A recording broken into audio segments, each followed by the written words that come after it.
Dando continuidade ao assunto, né, estamos falando sobre hipoglicemia aguda.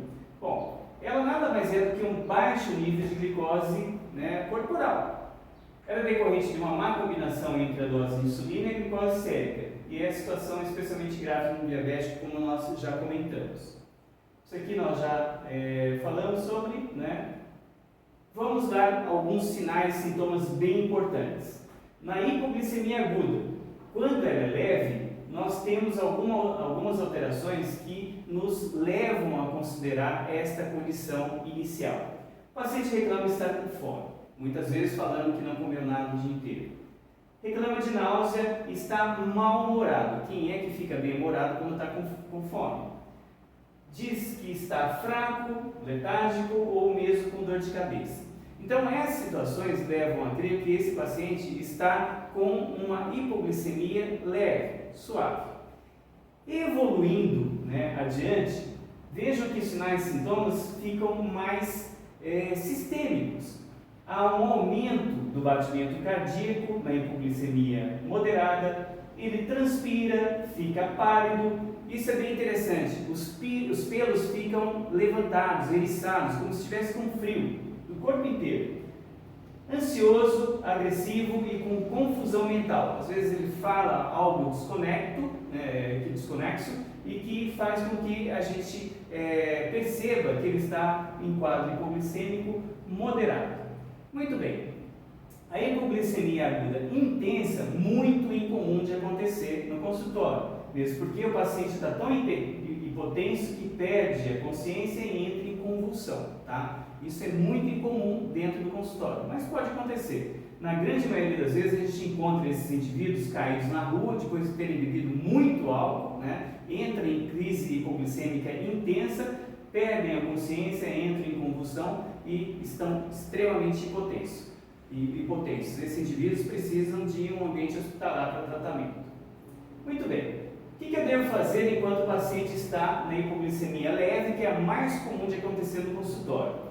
É óbvio, interromper o tratamento. Os livros dizem que é interessante se administrar glicose, e aí nós temos um produto chamado dextrosol por via oral, e observar por 30 minutos. Esse dextrosol é excelente, o único problema é que ele custa cerca de R$150 uma latinha, que se decompõe em cerca de 6 meses. Durante encontro de pronto-socorristas, caiu exatamente nessa questão, e foi orientado que algo muito simples de se ter no consultório pode reverter esse quadro muito rapidamente. E que produto é esse? É a Coca-Cola normal, a Coca-Cola regular. Por quê? O contingente de açúcar que ela leva e mais os gases que ela possui fazem com que haja uma absorção muito rápida no ambiente estomacal, não só do açúcar, mas do próprio produto em si, e faz com que o paciente se restabeleça mais rapidamente. Então, se eu tiver um paciente em crise hipoglicêmica leve no consultório, o oferecimento de um pouco de Coca-Cola melhora muito rapidamente o quadro, tá? É mais fácil do que o dextrosol, que é orientado em livros. Muito bem. Bom, o paciente teve alguma crise, fazendo com que haja perda de consciência, aí nós levamos novamente na posição de Trendelenburg, como nós já comentamos anteriormente. Na grande maioria das vezes nós conseguimos interromper esse processo, já oferecendo o açúcar a esse paciente e revertendo o quadro rapidamente. Muito bem. E na condição moderada? A situação continua bastante semelhante ainda, tá? Ela deve receber a glicose, por via oral, aí volta-se novamente a se indicar a Coca-Cola. Porém, se não estiver ocorrendo uma melhora, esse indivíduo vai precisar de glicose endovenoso ou intramuscular. Aí não é dentro do consultório odontológico que se faz isso. Então, o paciente que recebeu essa intervenção do dentista, tentou dar, enquanto consciente ainda, a glicose, mas ele não melhorou, aí ele tem que ser enviado para um ambiente ambulatorial de emergência, ou urgência, para receber glicose endovenosa, ok? Vejam que há uma alteração orgânica bastante importante.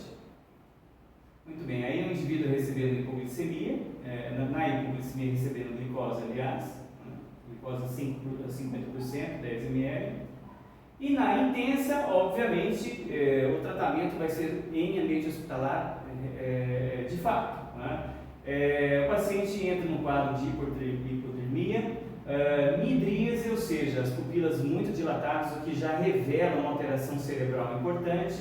Ele tem descontrole de esfíncteres, ou seja, ele urina, ele defeca sem controle e pode entrar em coma em função de uma hipotensão muito importante. Portanto, não é um paciente que é tratado no consultório odontológico, é ambiente hospitalar, precisa ser removido o mais rapidamente possível. Muito bem, na hipoglicemia aguda intensa, o maior controle que o pronto-socorrista vai fazer é o que diz respeito à hipotensão. Por isso é administrado adrenalina 1/1000 subcutâneo de 15 em 15 minutos a esse paciente. Então ele precisa mesmo numa sala de emergência para receber adrenalina para reverter o quadro de hipotensão. Muito bem.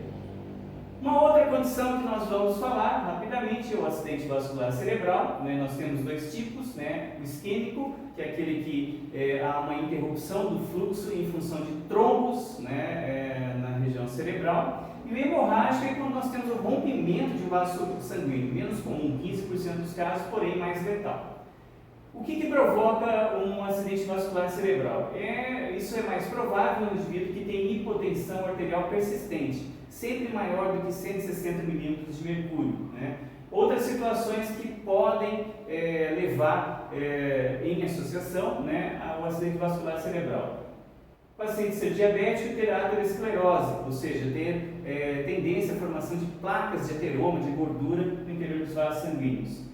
Estresse no tratamento odontológico. Há necessidade de fazer controle de ansiedade. O paciente muito ansioso, estressado e com tendência a AVC são candidatos a terem esse problema durante o atendimento. Há uma recorrência em torno de 30% dos casos, ou seja, se eu for atender um paciente que já teve AVC, eu devo estar ciente que esse paciente pode ter 30% de chance maior do que os outros a desenvolver uma outra crise durante o atendimento odontológico. Sinais e sintomas. Dor de cabeça súbita, isso não é comum. Chegar e falar repentinamente que está com dor de cabeça não é comum. Náusea, vertigem e calafrios. Paralisia unilateral. Reclamar repentinamente dor de cabeça e de paralisia de um dos lados, né, com formigamento intenso de um dos braços, né, ou um lado do corpo, isso é uma forte tendência de estar tendo um acidente vascular cerebral. Dificuldade respiratória, dificuldade na fala. O paciente começa a falar pastoso, de maneira desconecta, né? Assim como há um descontrole de esfíncteres, ou seja, o paciente pode defecar e urinar, e assimetria pupilar, uma pupila está dilatada e outra está menos dilatada. Então são os sinais e sintomas que levam a crer que esse paciente está passando por um acidente vascular cerebral.